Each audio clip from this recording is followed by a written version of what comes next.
Hey, what's up everybody? Welcome back to my channel. My name is Edward Walker.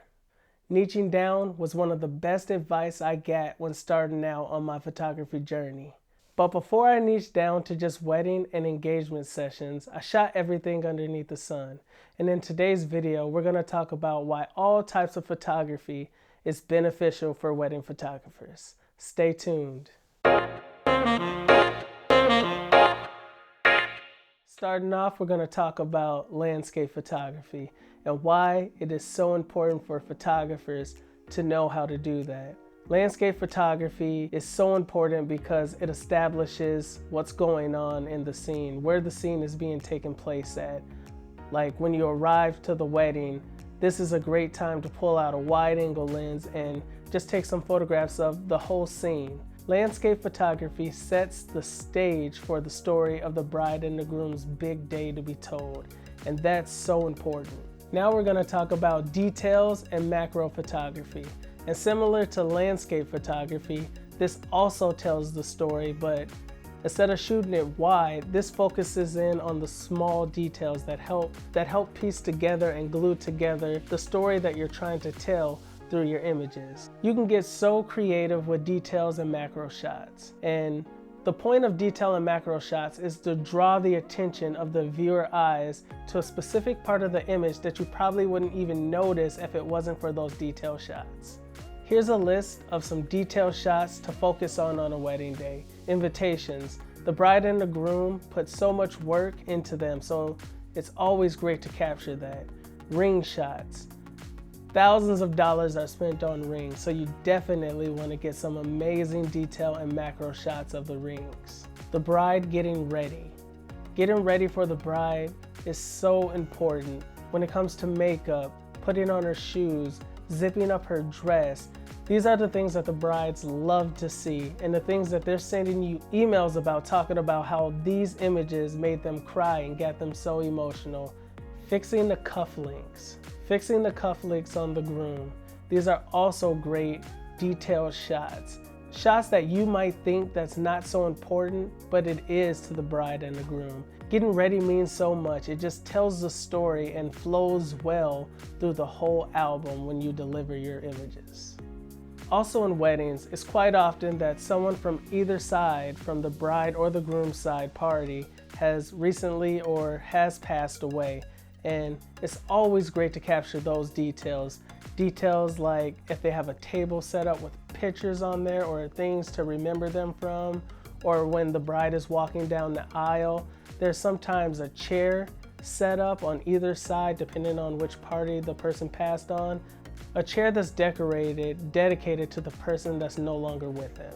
I can't express enough how important it is to capture those images. I know when I first started off, I couldn't afford a macro lens. So if you are in the same boat that I was in, I bought some macro tubes that I'll link in the description that you can check them out. The next one that we're going to be talking about is couples portraits. These are so important on the day because you're not always allotted a lot of time when you're just photographing the bride and the groom. So when you get the chance to, you got to take full advantage of the time, of the little time that you already have. So a great way is posing and to get those down pat, because you don't want to be taking time looking at your phone trying to figure out how to pose the bride and the groom when you're already short on the time frame that you have to do so. Another reason why you should focus on portrait photography on the wedding day is because these are the images that are typically on the bride or the groom's desk at work. These are also the images that they're hanging up on their walls.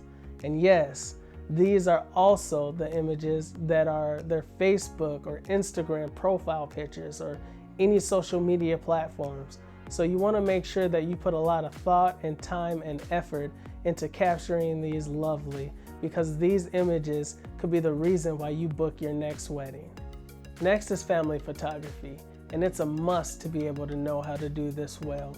It's always great to have a bubbly personality throughout the wedding, but during the family session, this is when your bubbly personality really has to shine through and just gather all the attention of everyone, because you're going to have a group of people standing looking at your camera, and it's your job to draw their attention to you And it's also your job to capture them all in a great fashion, with them being properly exposed, with different skin tones from one another. It's so important to be able to capture family portraits great. So just remember to just always have a bubbly personality, always have fun, maybe throw in a silly face pose to loosen up the family members so they all can smile. It's always great to just take a look at your camera and see what's going on before continuing to press the shutter button and just take picture after picture after picture. Because some family members could be smiling, some could have a straight face. So what you want to do is just tell everyone to have a straight face, or tell everyone to smile, or tell everyone to have a silly face.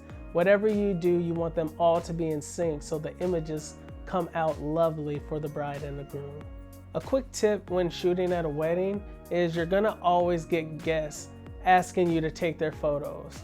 And you never want to turn them down and say no. If you're busy, just tell them that you're gonna capture the moment really quick and you'll be right back to help them and take their photo. And if you're taking a photo with their camera, treat it as if it's your own camera. Switch the angles around from vertical to horizontal.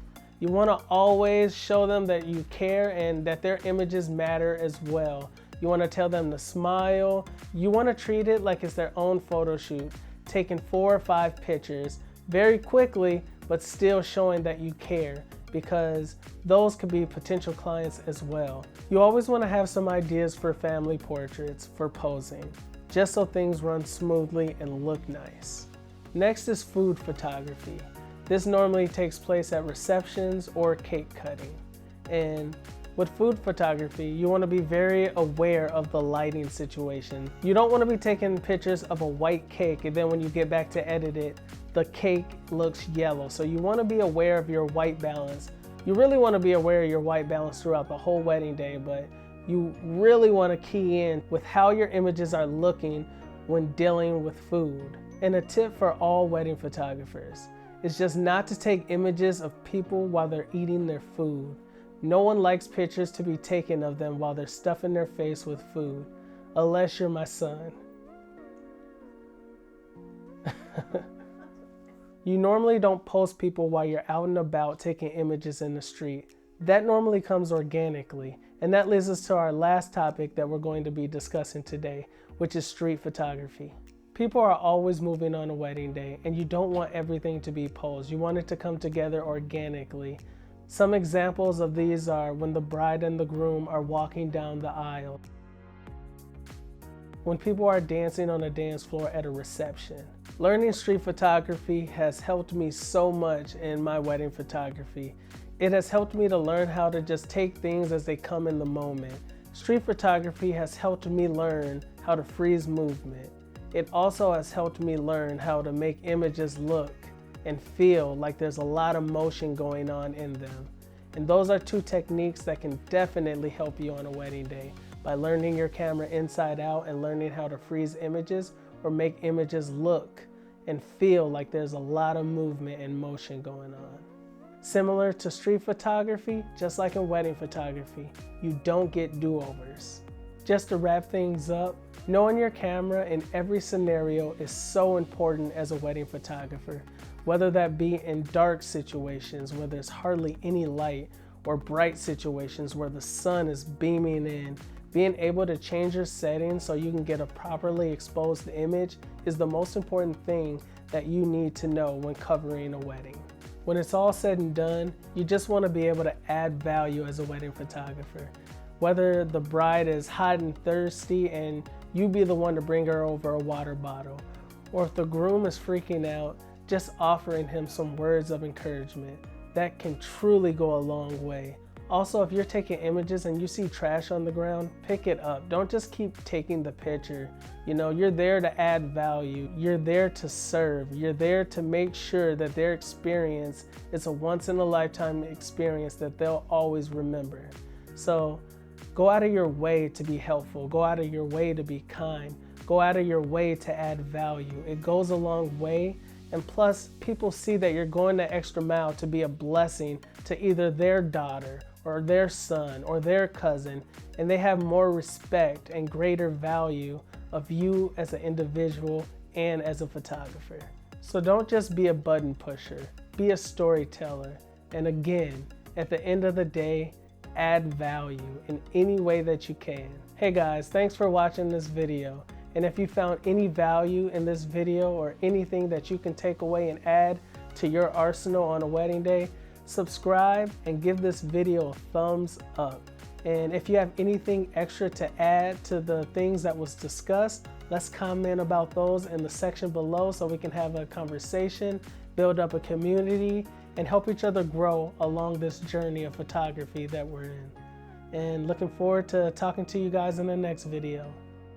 We're sorry, the number you have dialed is not in service at this time. Learning street photography has truly been beneficial. That's a lot of bins. Has truly been